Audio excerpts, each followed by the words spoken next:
Hello everyone, welcome back to the channel and welcome to Endzone 2. Now we played a little bit of this game in the demo release when it came out for Steam Next Fest, and I played a little bit on stream the other day, so you get a good chance to see a bit of the tutorial. We aren't going to replay the tutorial, we're going to start off a new survival mode playthrough. We're going to set it as medium, and we're just going to play around with a few of our map settings as well, just so that we can get things started. I don't want to make it too difficult, but I also don't want to make it too easy. So we're going to leave all of these settings as suggested by the medium. I am going to add a couple of help texts in just to remind me, because I'm still learning the game. We don't want to uncover the map. We want to leave that fog of war on to help our like discovery. We're not going to unlock all the technologies or seeds or anything like that. And we're going to start with no knowledge points. We're going to explain all of these as we get into the game. So we're going to begin. And the load screen takes a while, so I will just see you on the other side. And so it begins. Now we start in our Pathfinder, which is a little bit different to how the first game started. In the first game, you basically immediately started with your settlement. They were travelers and there were a load of tents and stuff. In the second game, though, we begin with our Pathfinder. Now our Pathfinder is a modified school bus, and you basically head out into the wasteland in search of a place to set up your first settlement. So it looks like there's one here, this zone. We're just going to skip some of these.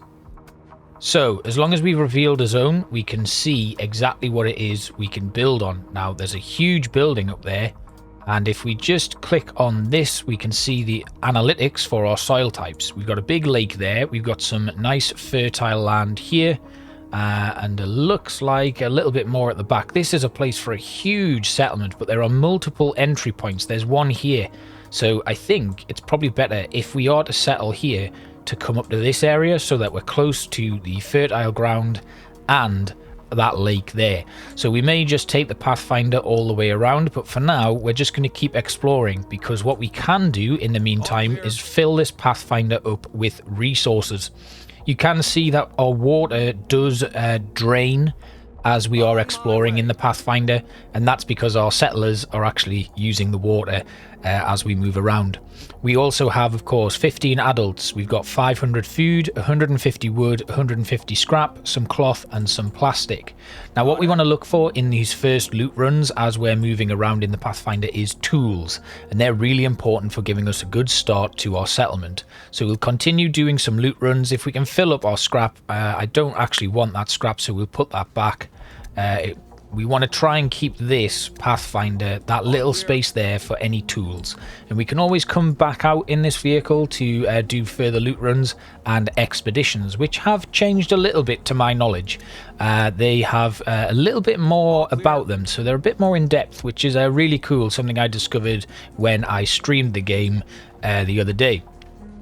So if you do want to watch the rerun of that stream, we do get a little bit more in depth in terms of the tutorial and take you through a load of other things. Now, if you do get the game, the tutorial is well worth checking out, because it does introduce a lot of the game mechanics. Although if you have played the first game, you should probably have a bit of an understanding and a bit of a grasp on how it all works.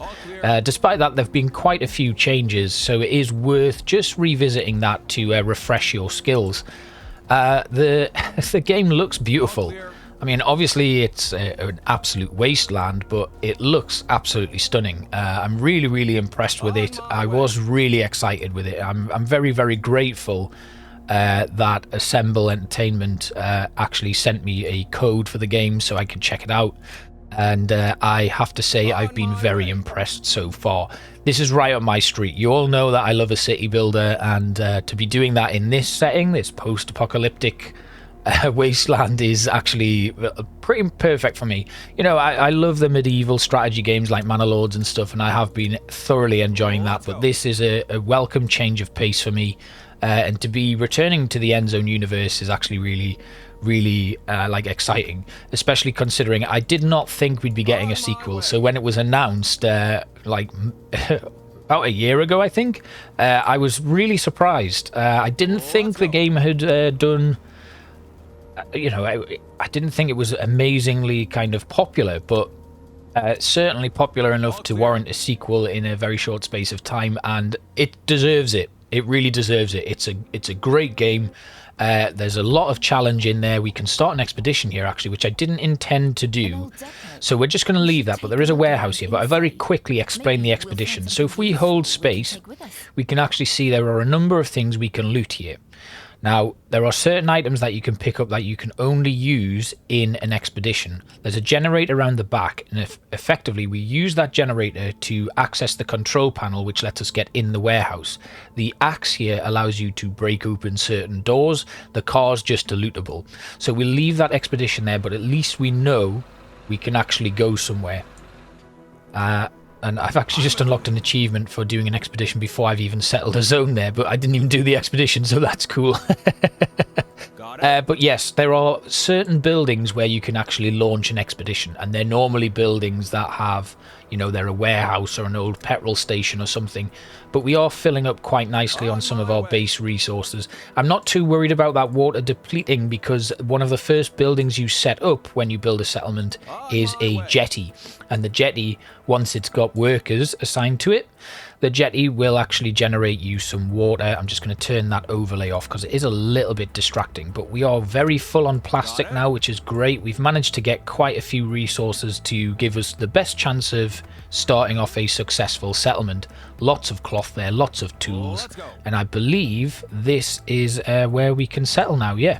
So we bring the rover all the way up to here. And then we get this little overlay where we can actually place our first building.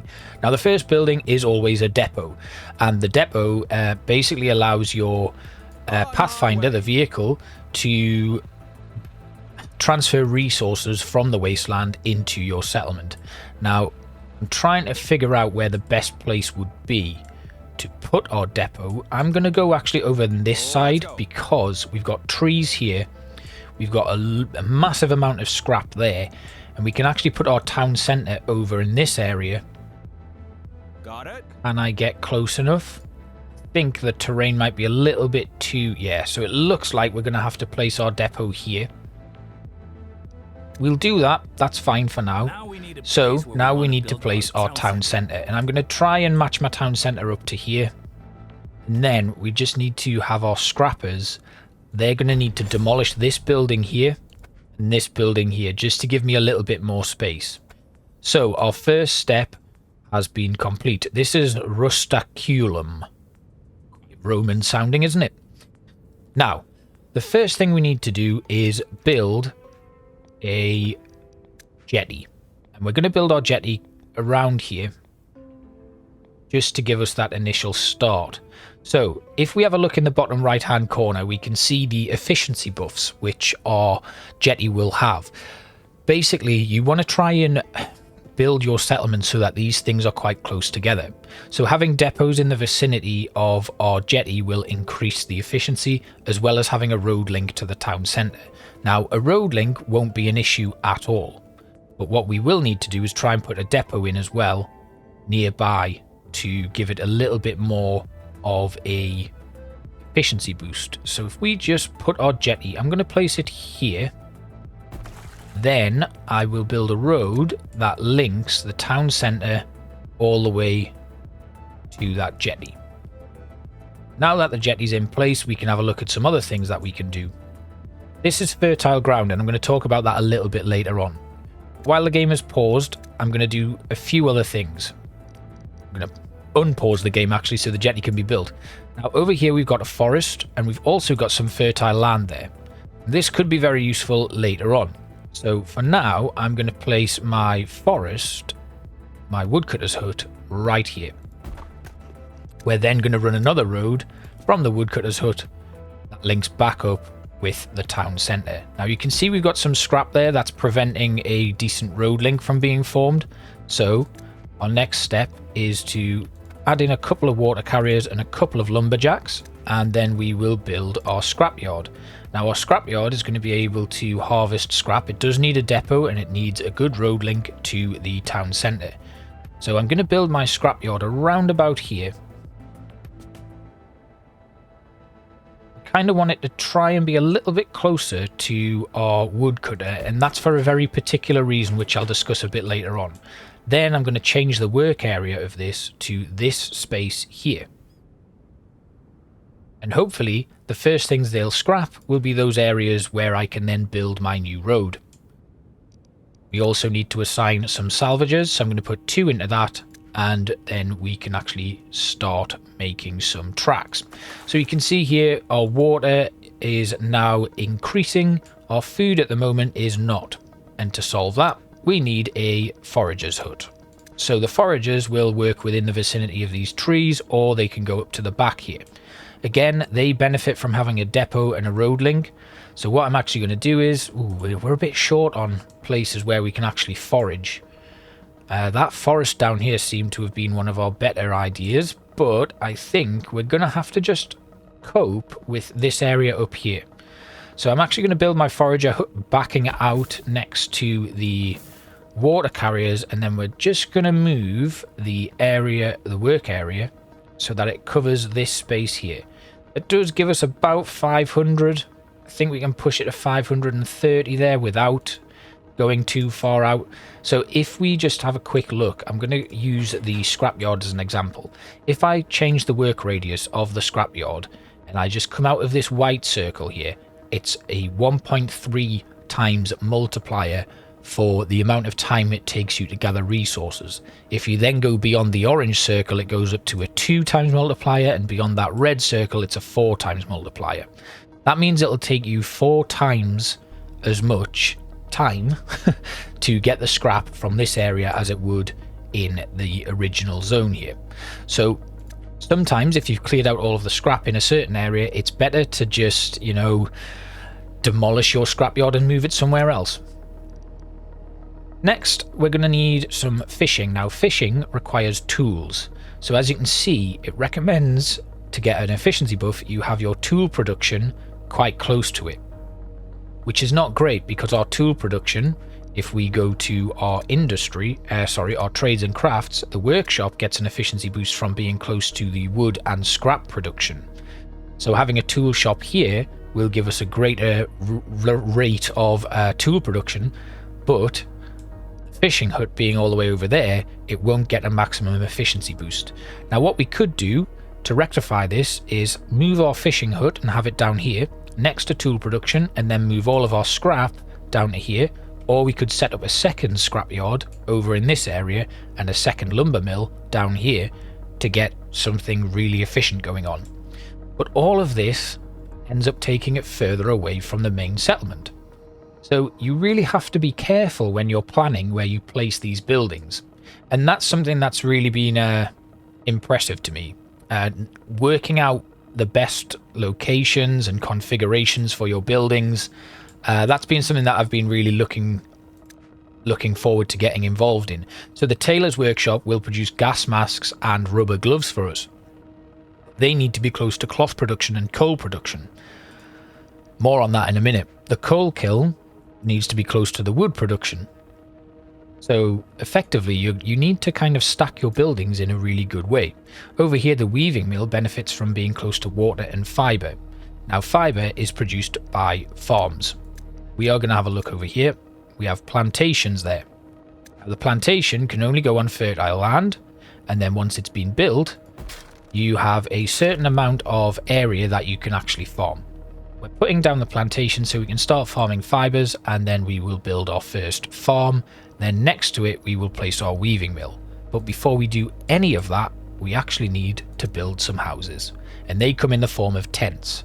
Now, at the moment, until we demolish that building through our scrapyards, we are just going to have to place our tents in this region here. So we're going to put 4 of those in for now, and then we will add in a little bit of a road that loops up and around. We're going back to the days of squares and grid formations, because why not? I love a good grid. So we've got our town centre there. We've got 4 tents being set up there, which means all of our settlers will be housed, and we'll actually start having children born in the settlement. Once the plantation is built, we can actually work out where our farm is going to be, but we also need to assign some gardeners. I'm just going to take on 1, and we're also going to take on a couple of foragers, something I forgot to do, but we don't actually now have anyone available to build. We've kind of expanded a little bit quickly to begin with. You can see our food stores are dropping, but that's simply because we didn't have a forager assigned. So if I go over to my forager, who should be in this area here, we're just gonna, yeah, we've already got their work area set up, so they will start producing some food for us. We just have a look. We're gonna drop, whoa, who can we drop?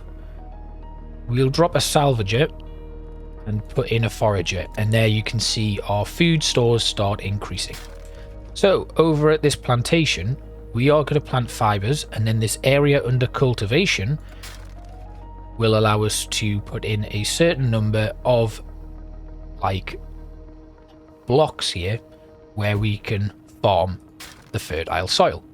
You've only got 100 there, but we want to put it behind the plantation itself so that we can maximize use if we need to build any more plantations and get as much fiber as possible.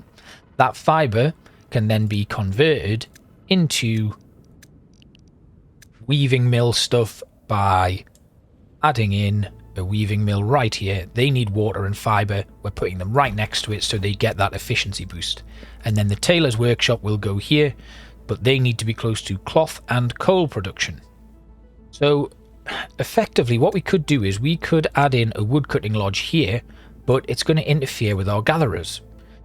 So my other option would be to potentially grow a new forest over here, or demolish and move that foraging hut. So there's a lot to think about if you want to get the maximum efficiency from your settlements. It might have been better off for me to pool all of this stuff over in one certain side of things, or we could set up a secondary means of production at this small lake here and have everything there, because it's pretty close to some fertile ground as well, but that's something we can work out as our settlement grows. Now we're about to have an autosave, so things might freeze for a little bit, but that's okay.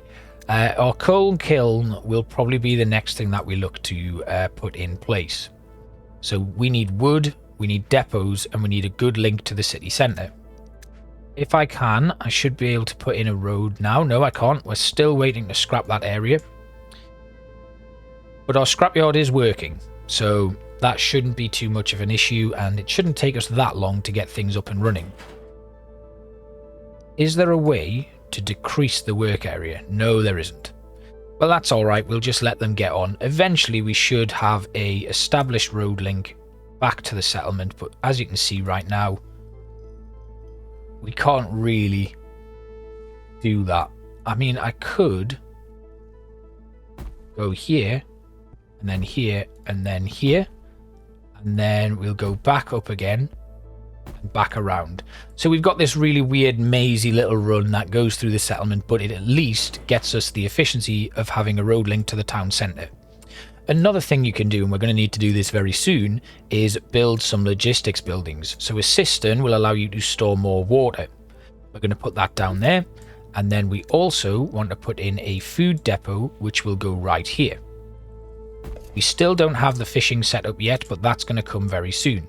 We can then add in a depot in this region, and that is going to allow us to build and increase the efficiency of the buildings that are in the vicinity of that one. Raw materials, a recycler. Now if we have this next to the scrapyard, it will get an efficiency boost because they take the scrap from that space and come in and get like increased efficiency. What they do is they sort through the scrap and get plastic out of the scrapyard. We also need to build a workshop, which is going to go right in between my wood and scrap production, and that goes in as well. So you can see here we've got some missing resources. Now the great thing about the game is we can actually place some buildings that we think we might need, and they won't be built until we have the required resources. So you can see here we need wood, and again we need wood as well. Now it would be very easy to just ignore that and move on, but we're going to take our little bus here and we're going to head back out into the wasteland, and we are going to grab some new materials. And while we're doing that, we're also going to go and do an expedition. So we can get some scrap from the loot run there. On my way. Scrap isn't necessarily a problem, that's increasing pretty nicely, and wood is as well. So we just need to loot as many other buildings as we can. I'm going to go back around the way that I came and just clear out as we go. But the game's really good. I'm thoroughly enjoying it. Like, if we just zoom in here, you can see that graphically, it for a city builder, it's really, really, really good. On my way. I've not had any kind of issues with it, and no kind of like lags or glitches or hang-ups and stuff. And it's been really refreshing to come back to this universe, and I've not really spoken much about what happens, so we'll talk about that in a second. But first, let's get this expedition done. So as you progress through your expeditions, you will gain knowledge points. Knowledge points are used to unlock new research technologies. We're going to go over here and grab this axe, and then we're going to grab the generator here, which we actually need for the control panel to access the main bulk of this warehouse. Doesn't look like there's anywhere else we can look at. So again, we come over to the control panel here, we place the generator, and that should now open the door. We just use the control panel here, and we get into the warehouse, where hopefully we'll find some more stuff. So we've got a pallet there, which had a load of materials in it. That's a lockpick. There's a plant there, but we don't yet have the plant encyclopedia unlocked, so we can't actually get that done. But we do get some iodine, we get cloth, we get scrap and food. Let's go. And we're 85% complete of that, and it looks like we've actually got 2 knowledge points from it as well. So we load back in, ending the expedition. We'll take everything that we got from that area into the Pathfinder and finish it off. So if we get a plant encyclopedia, we can then come back to that area and resume. But you can see here we now have an axe and a lockpick, which we can use for another expedition if we so desire. And this is kind of how your expeditions work. You combine bits and pieces that you find in other expeditions, and that then allows you to further your advancement of any other expeditions you might find on the map. There are also some ruined bridges. Now, these ruined bridges are really important. They act as an expedition as well, but if you can repair the bridge, you will access a completely new area of the map. Another thing that sets Endzone 2 apart from Endzone 1, Endzone a World Apart, is the fact that you can set up multiple settlements. Now, this was something that you could theoretically do in Endzone a World Apart if you had like one settlement and one area of the map and then moved over to another space to set up a second settlement or something like that, or you had like a little woodcutter's hut with a load of extra resources in, and then you basically set up your technology center or your industrial area somewhere else. It was possible to do that. But this game encourages you to actually do that yourself. So you can see the wasteland where we're kind of roaming around in the bus is really barren, really like unsettleable. But then up on these craters, in these hills, you've got really nice fertile ground, you've got stuff growing, you've got water sources, and you find multitudes of these throughout the map. Basically what you do is you set up new settlements there, and then you set up a trade route between those settlements using your buses. You can unlock more vehicles as you go, and there's kind of a lot more to do. It reminds me of like post-apocalyptic films where you have multiple settlements and stuff and people are wandering around. So I'm really, really keen to explore this more. Now, these areas here say there's no workers assigned, and that's simply because we did all of that building, but we didn't actually assign any workers to do the jobs that are required of them. And there we go, everybody is now at work. We are running into a shortage of water, so we're just going to add another water carrier in, and that should, yeah, that puts us at parity for our water. So we are going to add another one in so that we get into like surplus. Food is the same, we're going to need to add another forager. There we go, that puts us into a surplus of food, but also it's probably time to get a fishing hut in. Now again, fishing hut gets a benefit of being close to tools and also having a road link and a depot nearby. Now, we don't have, we're not going to get tools unfortunately, but we can. Where's our food depot? Now our food depot is there. Oh, it's just out of range. Right, let's demolish that. Let's see if we can get this fishery closer to the depot. Now we can there. It's not ideal. It's not really how I want this to look. I would prefer to have, you know, it come around, and although we can just bring the road to there, and then we've got a little bit of space there where we could put something else if needs be. But we then need to assign a fisherman.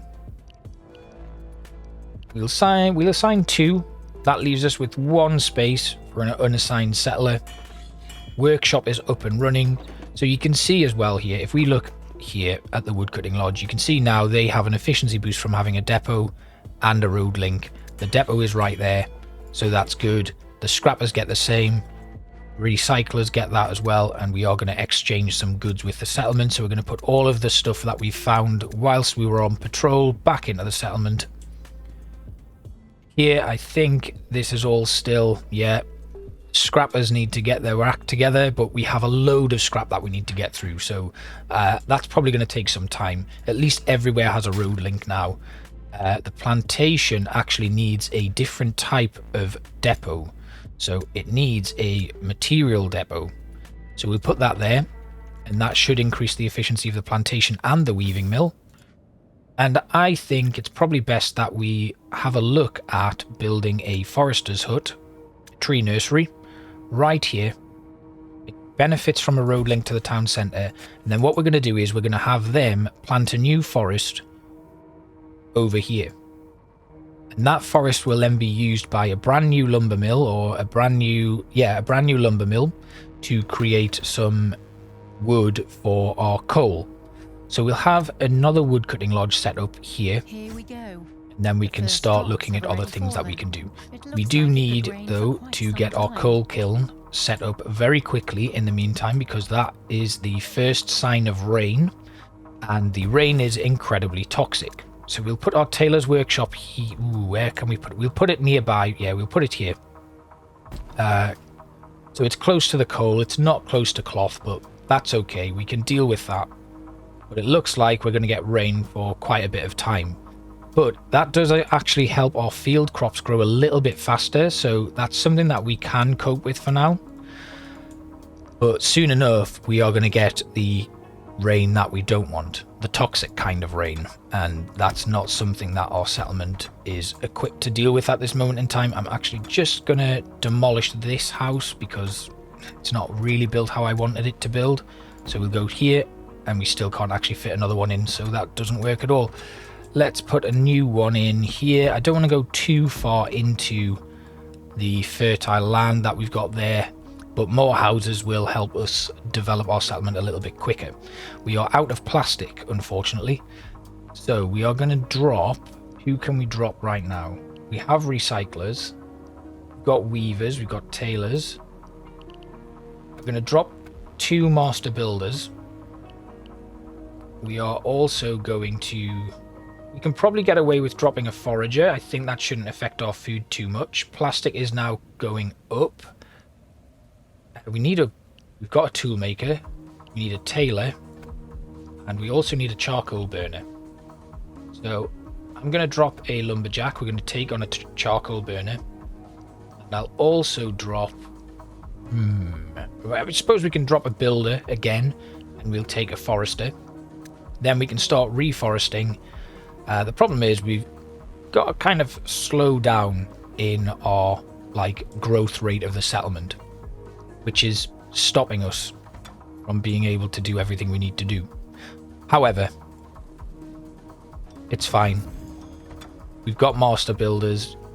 Apparently we don't have any master builders, so I'm going to add in another one there. There we go. Right, now we're talking. Now we're getting things built. So I think we can probably settle down now and call this episode here. Things have started progressing very well, but we do need to prepare for any kind of radiation that might be starting to come in. I think it might be best for us to... Let's go 2 builders there. I think that'll be okay for now. We'll speed up until these things are built. What are we missing from here? We're missing plastic, but that shouldn't take too long. We have our recyclers working away there. The builders are starting to construct the things that we need to be constructed, and we should be okay. Apparently we don't have enough master builders here. Add one in there. Okay, so each building needs an assignment of a master builder. And once that's done, they go back into your available work pool. We've got 5 children now, so the population is starting to grow. We just need 1 more unit of plastic, and then we can build another house or a tent. And there we have it. So we'll set that off. They will automatically become a master builder, and then I think we are done. So we've set up our initial settlement. We now have a tailor's workshop ready to start producing the activated carbon masks that we need, and they are actually doing that now. We've got coal being produced. We have a material depot here. We've got the tree nursery, which is going to start replanting food, the weaving mill. Over here is where we'll probably start a new coal production line so that everything can be bundled together and we get those added benefits of having things nice and close to each other. But the efficiency bonus doesn't matter too much. I mean, it is 10%, so I wouldn't kind of go out of your way to destroy the landscape that you've got just so you can have something working at max efficiency. But it is worth considering and looking at those buildings before you actually start putting them in. At the moment, it looks like our scrap isn't going to be sorting things out very quickly. I still can't build a road there, but you can't pick and choose where they actually scrap. What you can do, however, is set a task up to gather scrap from a very small area, and you can put it like here, and your workers will go and gather scrap from that area, and that can be very useful. So if we put in a salvager and another salvager, they will go and they will clear out the scrap from that smaller area instead of your scrapyard, which has that large work zone there. So I'm going to leave that running, and as it's getting dark, I'm going to say my goodbyes. So I hope you have enjoyed this first episode of our new series looking at Endzone 2. I've had a lot of fun doing it. I'm really excited to be back in this game and really excited to be covering it.